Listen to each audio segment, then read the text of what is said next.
De Exportación, segunda temporada.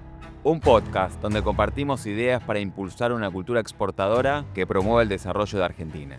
Dale Play fue fundada en 2018 y hoy es el motor global de la música urbana argentina.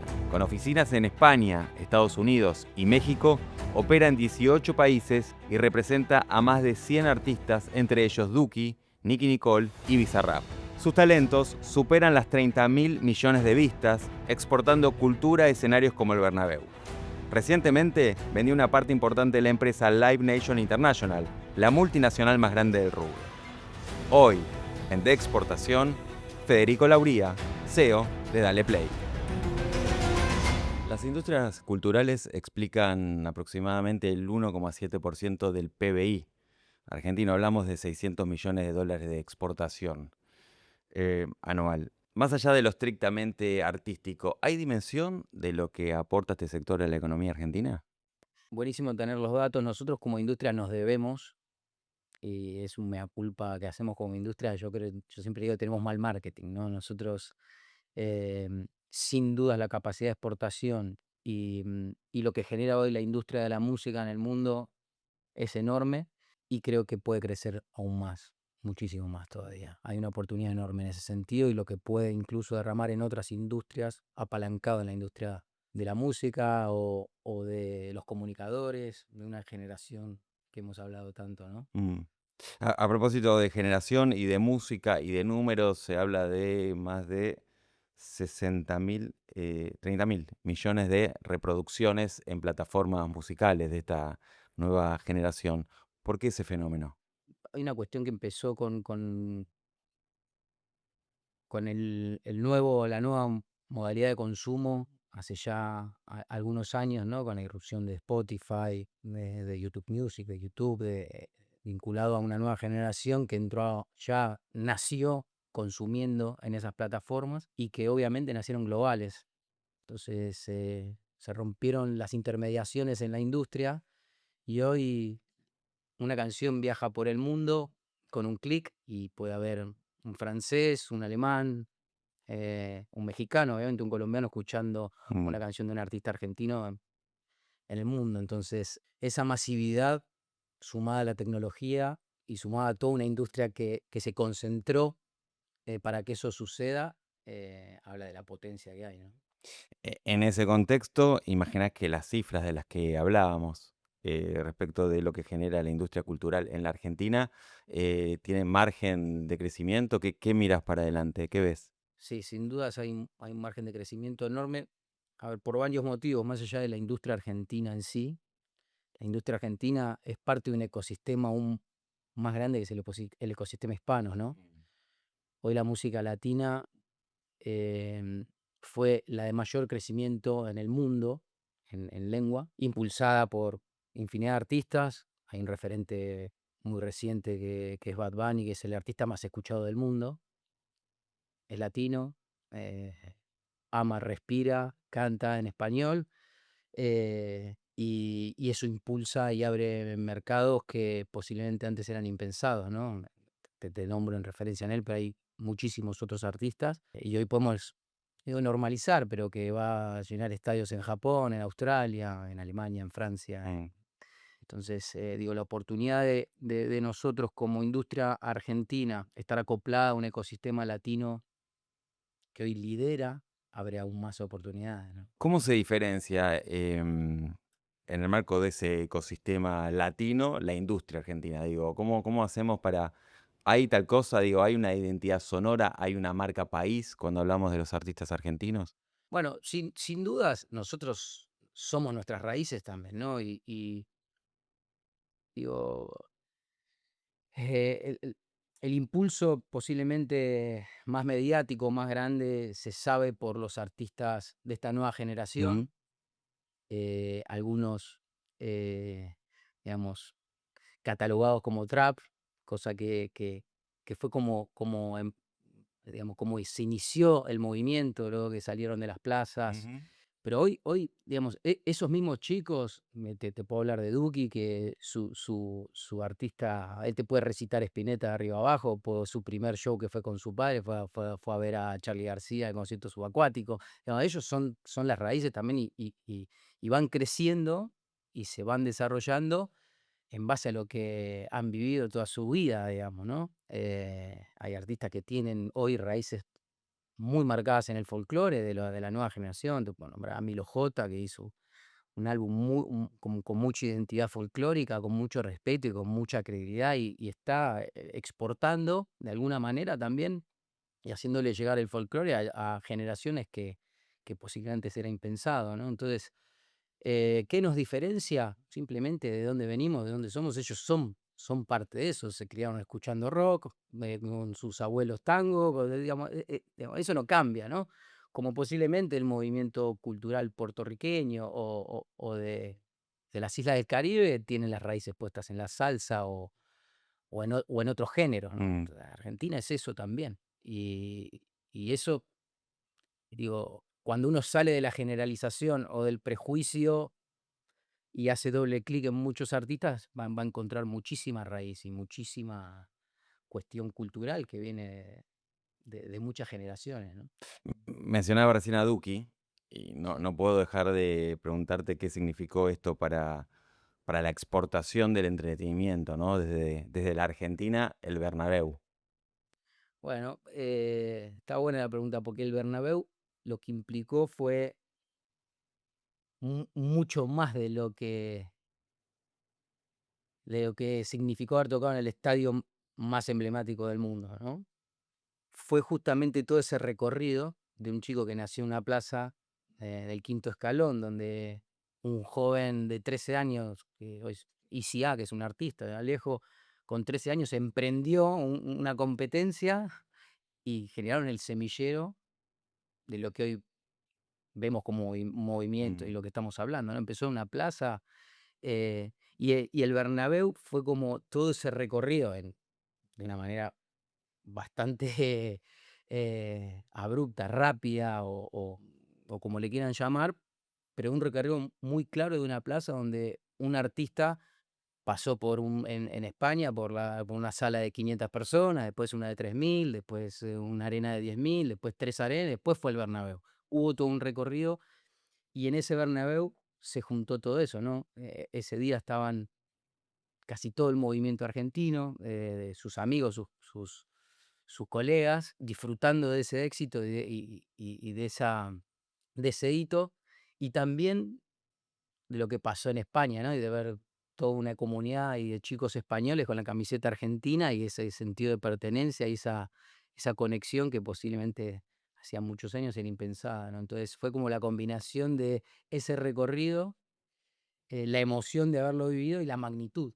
Fue todo como en un mismo escenario y bueno, el Bernabéu, el escenario perfecto, ¿no? Supongo que también el significado de que es posible. Bueno, justamente es eso, ¿no? Es que lo soñamos y que fue posible, pero No solo yo para, soy no solo para Duki, totalmente digo. claro, una vez que sucedió, otros vos decís, che, es posible, se puede, pero más allá de soñarlo, nosotros lo planificamos, que eso es lo importante también de marcar y en este tipo de espacios donde posiblemente de afuera dice, oh, mira este pibe cómo la pegó. No, no, hubo todo un trabajo, hubo una planificación, hubo objetivos, hubo plan. Y el Bernabéu fue como el escenario perfecto para demostrar que era posible, ¿no?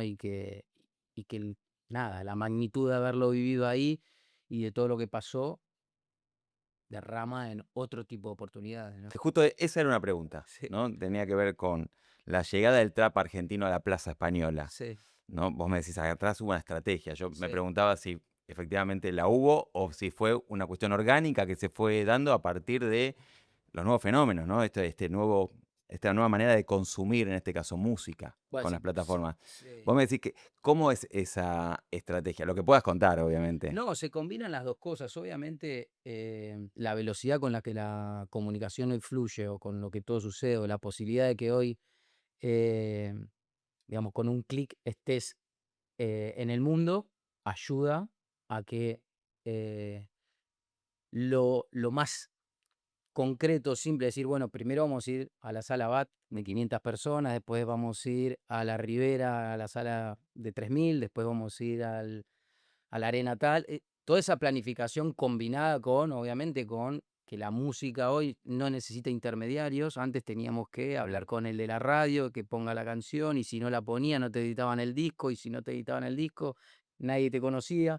Digo que eh, por eso digo, estuvimos en el contexto perfecto Claro. con una generación de chicos talentosísimos, porque sin su talento y sin su capacidad de hacer lo que hicieron no hubiera sucedido. Eh, pero la combinación fue perfecta. Posiblemente, digo, yo siempre digo, Soda Stereo no es tan conocido en España. Posiblemente no tuvieron el contexto Mm. para que eso suceda, ¿no? Su música no viajó tan fácil. Bueno, acá se combinaron cosas que lo hicieron posible, y lo más importante es que, si bien yo siempre cuento en Duki como un líder clave en todo lo que pasó, ellos siempre lo pensaron de manera colectiva. Siempre Me fue colectivo y siempre lo pensaba, siempre él entendió y ellos entendieron que la retroalimentación y el movimiento era parte clave. Yo siempre lo entendí así, lo aprendí así también de otros movimientos de otros países, esa famoso featuring, esa famosa colaboración. Bueno, para ellos también está dentro de sus valores, ¿no? Está dentro de su gen. Y eso fue clave también. me interesa ese punto porque cuando vos me decías, bueno, estaban todos sus amigos, había otros artistas, todos celebraron lo que estaba ocurriendo para el movimiento, Sí, más allá de para Duki en lo personal. En general, cuando se piensa en exportación, hay una cuota de mercado. Si entra un producto, no entra el otro. sí. ¿Cómo, por qué acá pareciera no jugarse eso? Bueno, porque, a ver, de nuevo, ¿no? Ellos dentro de sus valores entienden lo colectivo y la colaboración desde un lugar genuino. No se enojan o no se ponen mal por el éxito del otro. Y yo siempre lo he hablado con muchos de ellos, esto es una rueda donde hoy te toca estar acá, mañana te puede tocar estar acá, pasado acá, pero si estás dentro de ese círculo, esa rueda, y el que está acá te da un empujón y esta retroalimentación hace que a muchos hoy les toca estar acá, pero han estado acá y vuelven a estar en lo más alto. Entonces, es muy cíclico. Y ellos lo viven así, por eso la felicidad y se celebran los éxitos los unos a otros, que no quiere decir que no compitan, obviamente compiten, pero conviven en esa competencia. Obviamente quieren ser los que más stream tienen, más estadios llenan, mejor les va, pero si al de al lado le va bien o le va mejor, no lo sufren, por lo menos con los que me toca estar cerca a mí, Mm. te puedo dar fe de eso, ¿no? Hablaba recién de mercado, de cuota de exportación y demás. Hay algo que muchas veces en este métier aparece que son las barreras, ¿no? Mm. Las barreras que tienen que ver con medidas que toman distintos estados para proteger el mercado interno, Sí. ¿no?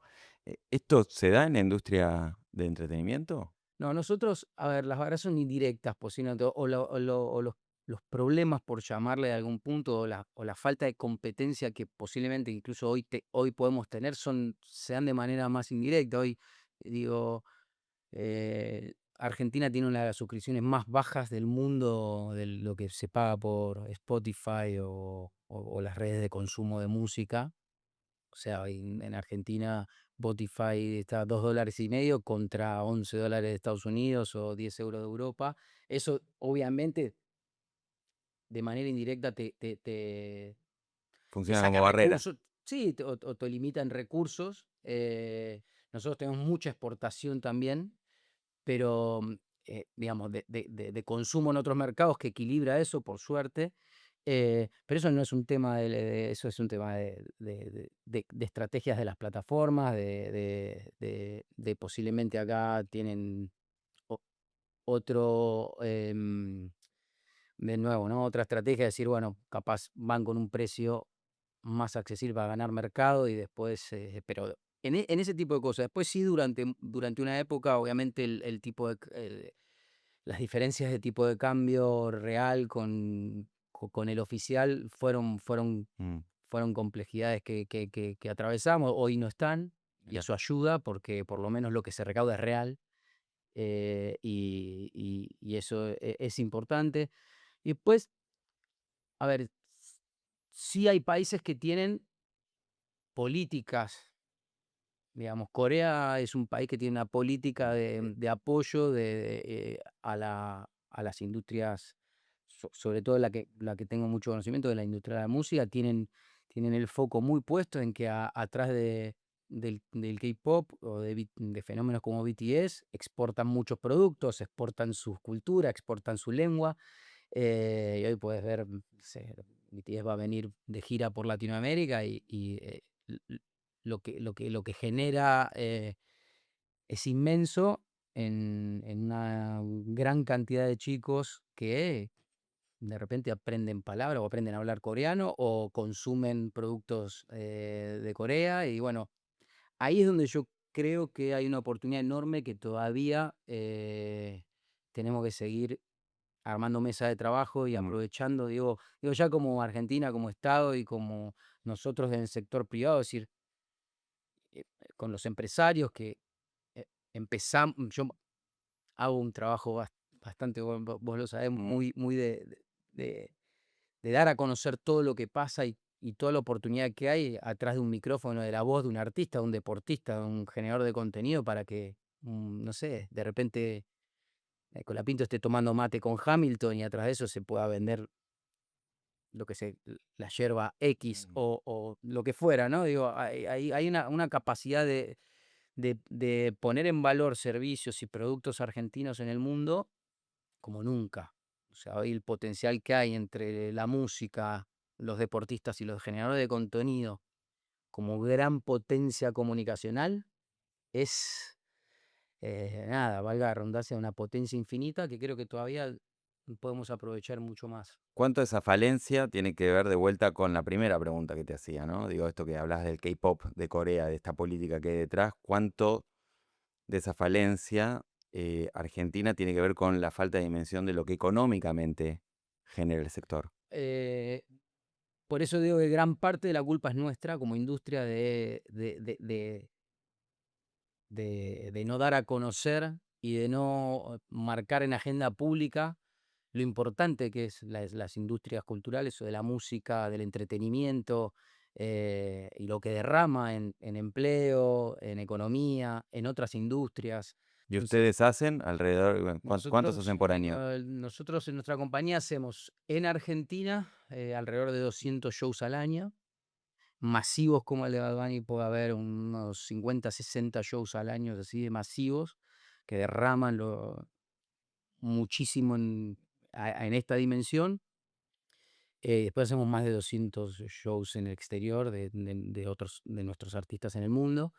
Em, y digo, de nuevo, para dimensionar, en los shows de Bad Bunny trabajaron casi 5.000 personas, ¿no? Sin contar servicios externos como adicionales de policía, de tránsito, de X, ¿no? O sea, solamente empleos directos e indirectos, hubo más de 5.000 personas ese fin de semana trabajando. Digo, derrama muchísimo. De nuevo, ¿no? Creo que el desafío es seguir armando mesas de trabajo, seguir contando las oportunidades que hay.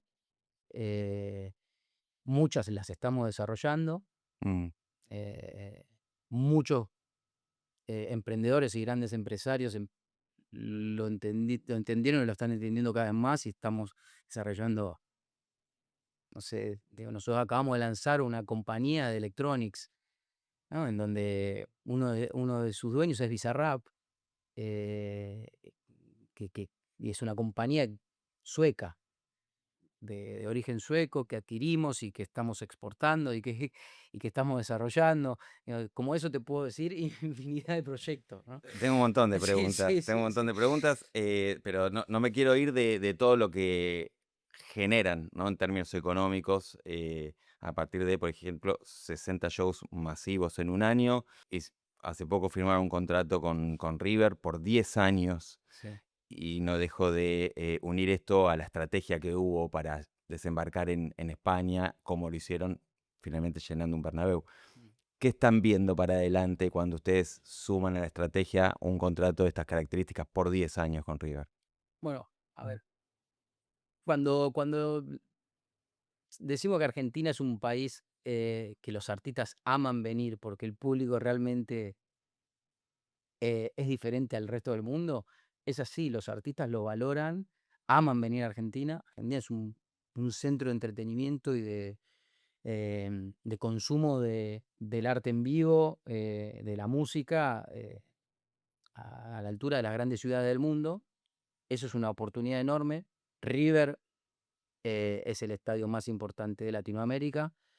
Tienen vienen con un plan de inversión impresionante en el estadio que sigue bueno, con las obras que ya anunciaron, de llevarlo al Monumental, a un venue, un estadio de los estándares más grandes y más importantes del mundo. Y obviamente vimos en eso una oportunidad para planificar a largo plazo. Eh, Más allá de eso, estamos planificando inversiones en infraestructura de otras arenas en el país, em, que iremos anunciando, pero tenemos un plan de inversión, sí, muy importante en lo que tiene que ver con, con infraestructura para que siga creciendo, porque Buenos Aires, pero el país tiene mucha oportunidad de crecer todavía, mucho más en el desarrollo de la música y de otros, eh, industrias vinculadas al entretenimiento. ¿Cuánto del contexto económico tiene que ver con estos planes de inversión? Porque uno por ahí piensa que quizás ustedes que por ahí no compran fierros, cuando uno, ahora sí, en Sí, la industria del entretenimiento también sí, compran, pero si uno solo piensa en la música, que también, indirectamente también compra fierros, pero bueno, está esta idea más blanda, si se quiere, que es producir una canción. Sin embargo, bueno, hay mucho más, sí, es mucho más complejo. es mucho más. Por eso pregunto cuánto de ese contexto económico tiene que ver con estos planes. Bueno, obviamente cuando hay predecibilidad, ayuda en todo sentido y también, en el caso de River, nosotros hicimos, una sociedad con Live Nation, que es la compañía más grande del mundo de entretenimiento, y no digo que no, posiblemente en otro contexto no hubiera sucedido. En este contexto no hubo dudas de que hacer una inversión como la que se va a hacer, tanto en lo del Monumental, como con lo de River, como con otras oportunidades que vemos. Digo, hoy ya no es, tema la macro las diferencias de tipo de cambios o determinadas cosas que se ordenaron. Obviamente, creo que hay todavía desafíos, en los que hay que seguir trabajando, pero por lo menos hay como una previsibilidad en el mediano y largo plazo que ayuda, ¿no? Eh, yo vengo, igual, digo, no empecé en el 2001. Claro, elegiste, Así que no me asusta no te nada. asusta nada. No, no, pero bueno, Pero eso habla, ¿no? sí, sí. De, a ver, Con Patacones, Quebracho, Lecop, Lecor, Federales, te puedo nombrar todas las cuasimonedas que había en aquel momento y yo vendía los shows en las discotecas en aquel momento, ¿no? Digo, nada, el argentino también tiene un poco eso ¿mm? de superación y de resiliencia y de ir para adelante en un montón de contextos durante muchísimos años que uno se termina acostumbrando, normalizando, pero cuando empieza a ver algo, por lo menos dentro de lo que tiene que ver, em, en cuestiones básicas de predecibilidad, es, ah, bueno, ayuda, ¿no? Mm. Ayuda. Eh, hablaste de Bizarrap antes. Sí. ¿Hubo ahí atrás también en términos de estrategia algo de marketing silencioso? Algo de no mostrar todo, de no sobreexponer o su imagen. ¿Cómo se trabaja eso a nivel global? Digo, parece muy difícil, ¿no? Esta idea de marketing digital, de poca exposición de determinada figura en un mundo donde todo es exposición, con un efecto extraordinario. Sí, debo admitir que él es una mente brillante. Nosotros de nuestro lugar lo acompañamos, en su claridad de cómo comunicar y cómo entender la comunicación de una manera de la cual yo aprendí muchísimo. Aprendo todos los días de ellos, o sea, tienen otra cabeza, tienen otra sensibilidad, tienen otros valores, y Gonza Visa es una mente hermosa para escuchar y, y siempre lo piensa todo de un lugar muy orgánico.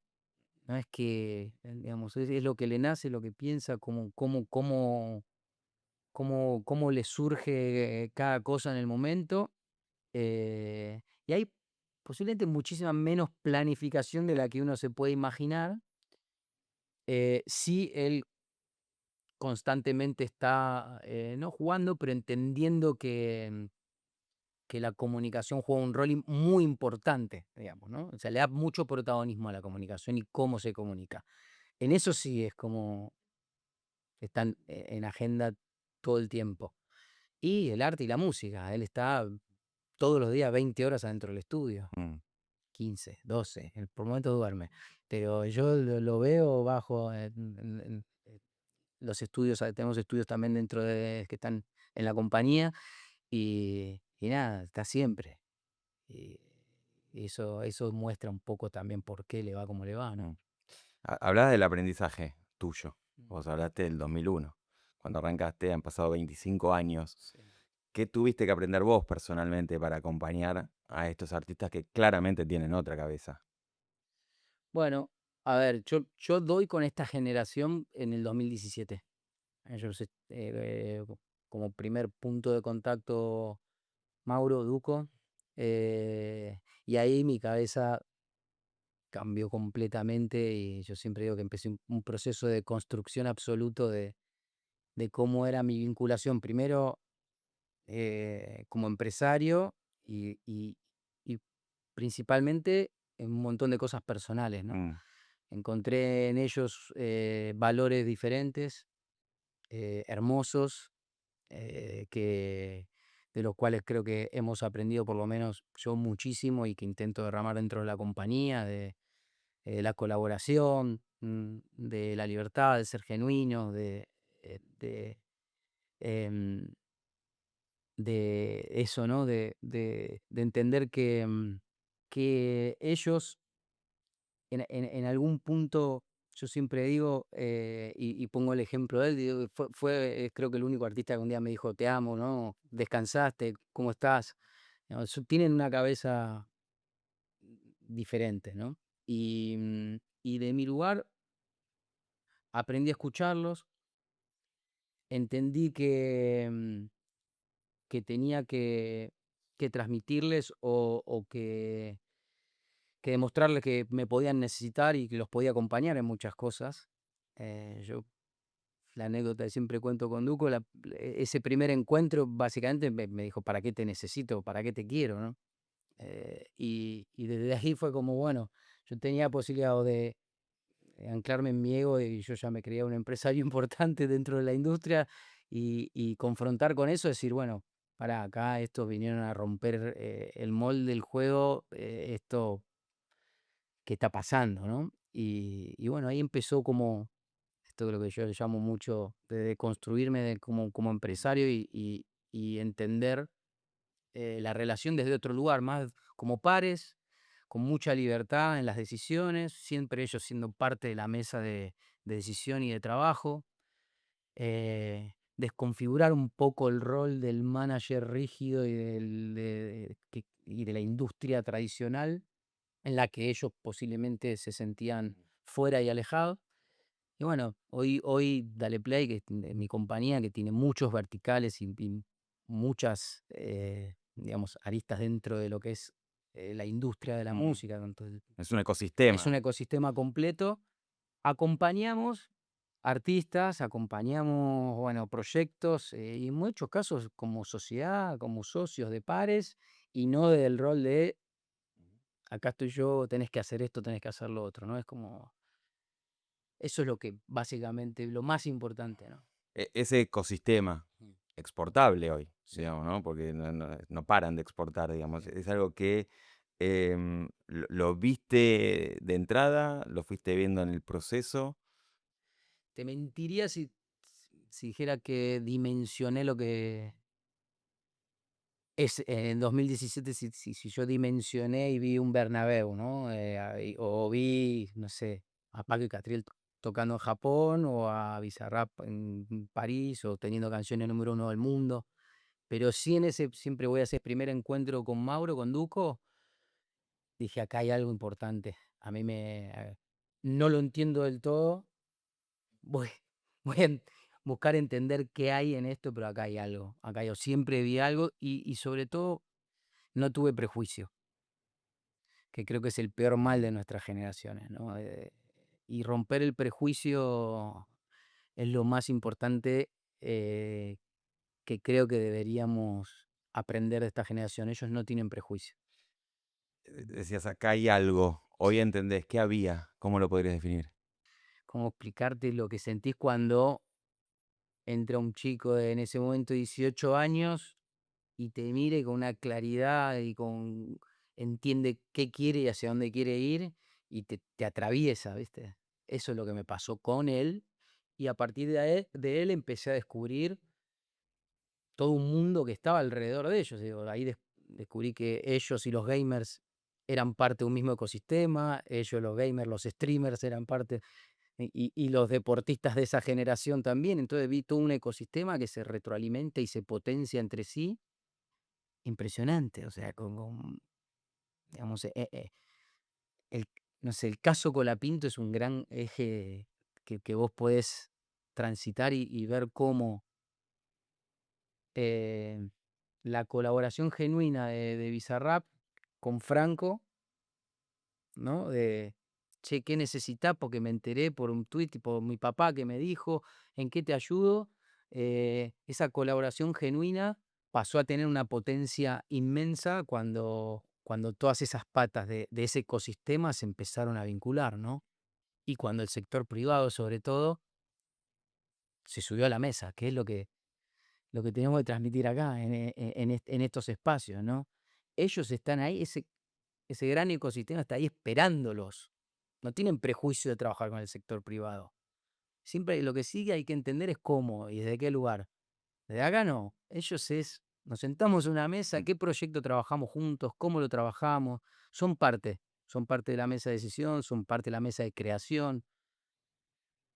Y muchos ya lo están entendiendo, y hay muchos proyectos desarrollándose en ese sentido, y está pasando. Últimas dos. ¿Cómo impacta la inteligencia artificial a ese ecosistema? ¿Cómo va al mundo de la música, del entretenimiento en general, a esta identidad sonora argentina? ¿Qué ves ahí? Estas situaciones encontradas con A esa ver. pregunta, pero a ver, yendo a lo más puntual, digo, a principio del año pasado se distribuían 60.000 canciones por día. O sea, había 60.000 nuevas canciones. Se terminó el año con 120.000. 120.000 canciones nuevas por día. Eso es más información, más torta para repartir, más todo, y más velocidad, y más creación en una vorágine que ya era compleja, ¿no? Entonces, la velocidad con la que pasan las cosas hoy, en la que los artistas o los creadores pueden hacer algo con la tecnología, es vertiginosa. ¿Cómo va a impactar? ¿Quién tiene la respuesta exacta? Depende con quién hable, yo también incluso me switcheo y cambio, ¿no? Hoy, a esta hora. A esta ¿Qué tenés hora, para a decir? esta hora digo, me voy a poner un poco más romántico, digo, la IA nunca va a poder reemplazar un artista humano, alguien real. Eh, yo creo que el valor, y por eso digo, estamos en la industria nosotros correcta, el valor de poder ir a ver un show, de vivir, de estar con el de al lado, de abrazarte, de besarte con tu pareja o con tu amigo, y viendo un show, y la emoción, esa va a ser para mí irreemplazable. En el negocio, ¿cómo va a impactar? Em, Creo que va a haber muchísima más música, creo que va a haber un problema importante con los derechos y con el copyright de los autores, de los artistas, que la propia tecnología y la industria va a tener que atender y trabajar. eh, pero prefiero yo siempre quedarme con, con el romanticismo, decir, no van a poder con lo real, ¿no? Con lo real. Bueno, en unos años vemos Sí, qué pasó, sí, sí. cuando peinemos más canas. Sí, traigo a mi agente a hablar por mí. Eh, Fede, antes de empezar a grabar, te preguntamos qué bien, qué característica, qué virtud Argentina exportarías al mundo. Lo escribiste, si te parece, lo compartimos. Pasión, Sí. ¿por qué? Bueno, yo creo que a ver, yo, digamos, intenté identificarme en mí, qué veo en mí diferente a posiblemente colegas o empresarios o emprendedores de otras naciones. Yo digo, la pasión que nosotros tenemos creo que es diferente. Em, Esta cuestión y este fervor y esta energía que le ponemos a las cosas, eh, y, y somos los campeones del mundo y eso, salimos todos. Y bueno, eso traducido al día a día de emprender, de defender una idea, un proyecto, un artista, una canción. Digo, esa pasión para mí nos hace únicos. eh, y creo que es lo que marca la diferencia, es lo que nosotros podemos más exportar de nosotros, ¿no? Y lo que deriva, ¿no? En nuestra pasión y todo lo que podemos generar con la pasión que le ponemos a las cosas, ¿no? Que eso para mí es un plus a cualquier ser humano del resto del mundo, ¿no? Fede, gracias. Gracias a ustedes.